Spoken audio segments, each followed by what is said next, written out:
Hey guys, it's been a little bit, hasn't it? It's really only been a couple weeks, but I took last week off from posting a video because we went down to meet my very brand new niece, and we were down visiting my parents because of that. But also then we had Halloween and then the election, and then this week feels like it's lasted like 2 lifetimes. So I just figured I'd come on here just really quickly and maybe do a little farm tour for you. The goats came up to say hello while I was doing this. I don't know. Are they all in the frame? I can't even really tell. It's so bright out here. um, Also, it's November 10th. Is it the 10th? Yes. And we're out here in short sleeves. Beautiful blue skies. I did put up my Christmas decorations. But if you know me, you should not be surprised by that at all. But anyways, I was just, like I said, gonna do a little farm tour here for you. A little bit about us too, if you don't know. My husband and I both have full-time jobs, so we're probably a little bit different than other homesteader type content that you might see across here, because we don't dedicate like all the time that we have to this. And I think that's fine too. Like, I think there's room for everybody in kind of the grow your own food lane. So we kind of definitely don't have the most aesthetic farmhouse too. I know there's some awesome creators on here that have like really beautiful gardens and houses. That ain't me. But what I do enjoy is growing my own food, or at least quite as much of it as I can. And I also really love taking care of livestock. Like, I just love it. They bring me so much joy. And I really love doing it with the kids too. Like, I love, like, we have to set up a chair, and I'll show you that here in a second, in the goat pen for Lainey, my middle child, to sit in with the goats whenever we have babies. She'll sit in there all day long.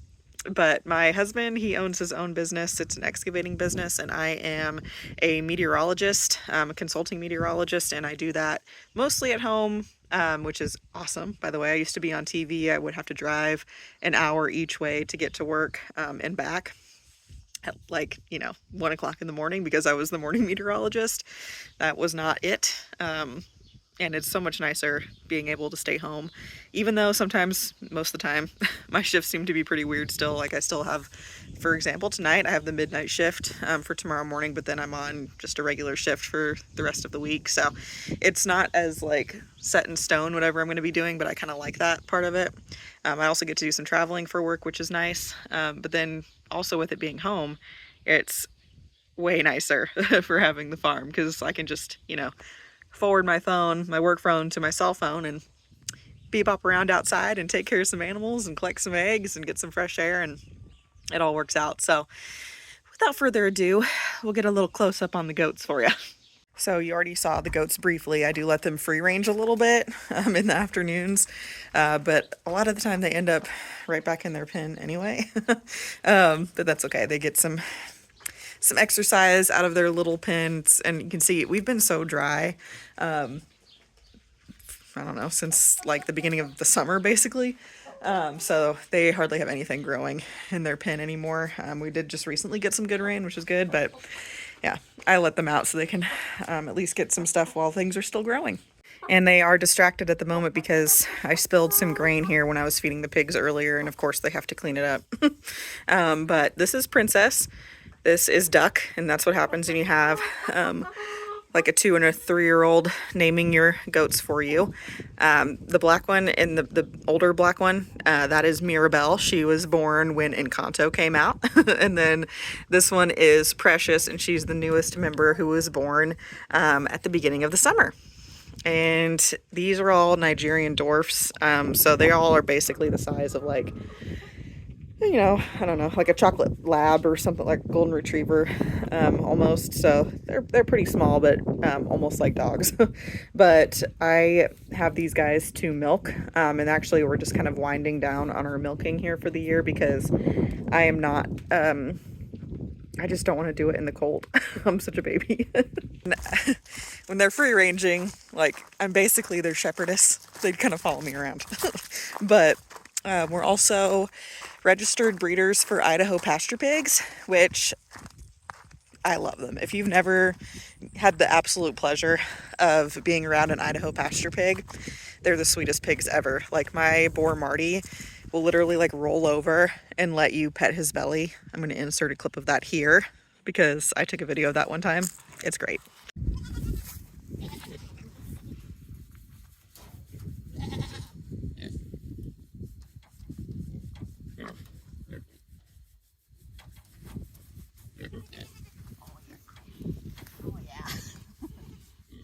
So this is we kind of rotate the pens.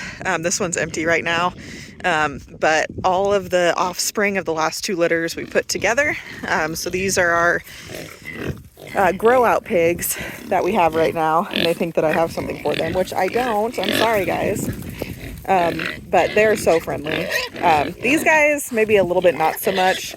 They kind of generally, yeah, they don't really put up with me petting them as much as their mom and dad do, but that's okay. They're still really nice. And I actually fell in the middle of these guys, like flat on my butt when I was feeding them one day, and nobody bit me, so that's great. Beautiful gentleman over there. That is Mr. Marty man, just sunning himself. This is Mama Wendy. If you're a fan of the show Ozark, you'll know where we got their names. I'm sorry, I know why you guys are looking at me now. You're just running out of water, so come along with me and we'll get these guys some fresh water. I'm walking to go turn the hose on. A little bit more about Idaho pasture pigs. They are bred for their kindness, which is like a main feature of like a breeding stock that you would have. So like I said, I can pet my boar's belly. Like, he's so nice, he'll just roll over for it. But Wendy, when she's having babies, which I think this is my favorite part about her, is that when she's having babies, I can get in there with her and she does not care at all. My kids have been in there with me, with her having babies and just have had babies. So, that's a really big selling point for us. They do take a little bit longer to grow out when you're talking about, raising them for meat. They do take, standard like meat breed, probably takes like maybe 8 to 10 months or so, maybe less. But Idaho pasture pigs, they will take, generally we found around a year, if not a little bit longer. And that just kind of depends on what you're feeding them. Like, if you obviously want to get them to grow faster, you can feed them more grain. But if you want them to be a true pasture pig, which we do, we don't feed them as much grain. We let them basically just kind of forage all day. So that does take them longer to grow out because they're doing that.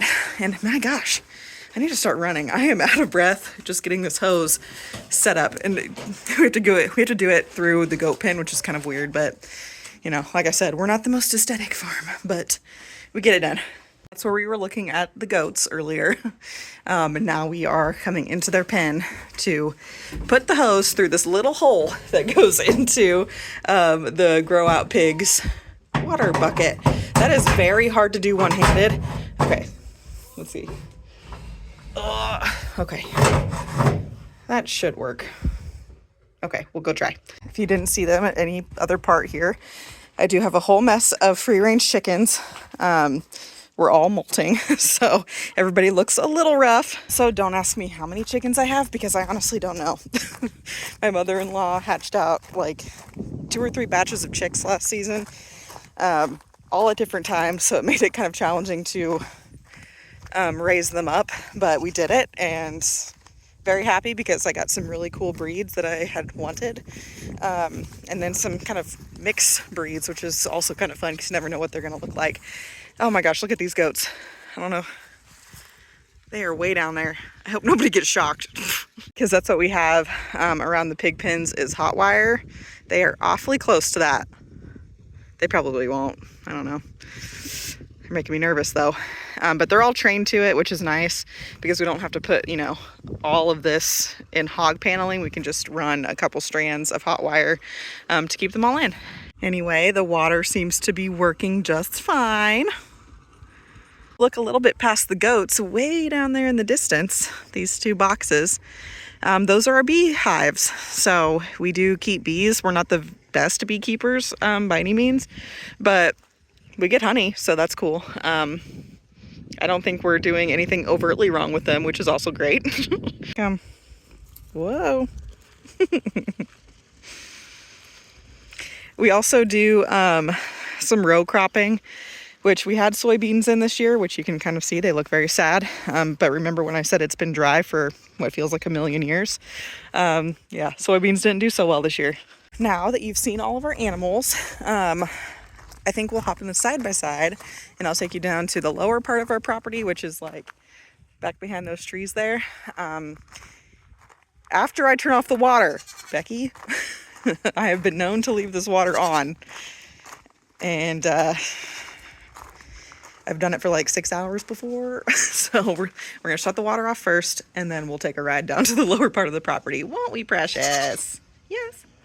While we wait for the water, I mentioned that we're by far not aesthetic. Like, that's our camper too. Like, and you can see we're kind of a mess, and that's fine. And I think that's kind of an important thing to highlight too, because like I mentioned earlier, you'll see a bunch of creators that make it seem like you have to have everything, like all of your ducks in a row, like to the upteenth degree, when you're talking about homesteading. But we've really just figured this all out kind of as we've gone along. And also we taught ourselves a lot of the things that we do. Oh, I have a bee.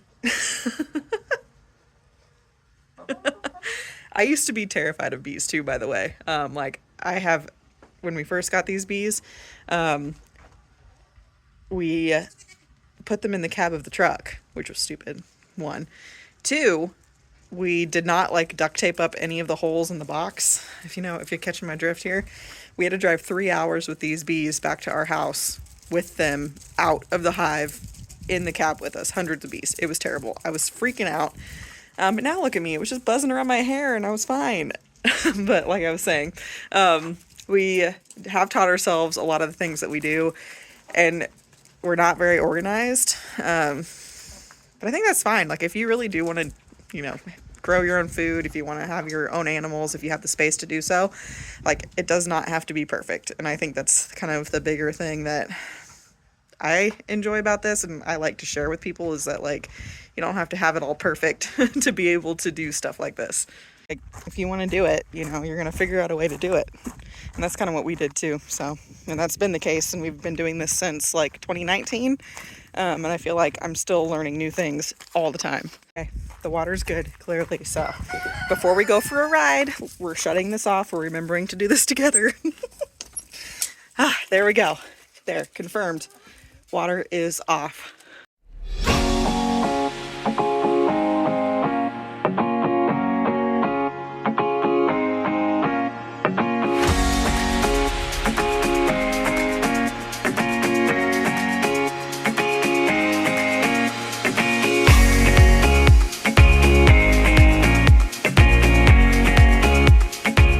Okay, so we've been at our farmhouse where I showed you before since 2015, but we are in the process of trying to build a new house, which, granted, would be a little more aesthetic probably than what we have now, hopefully.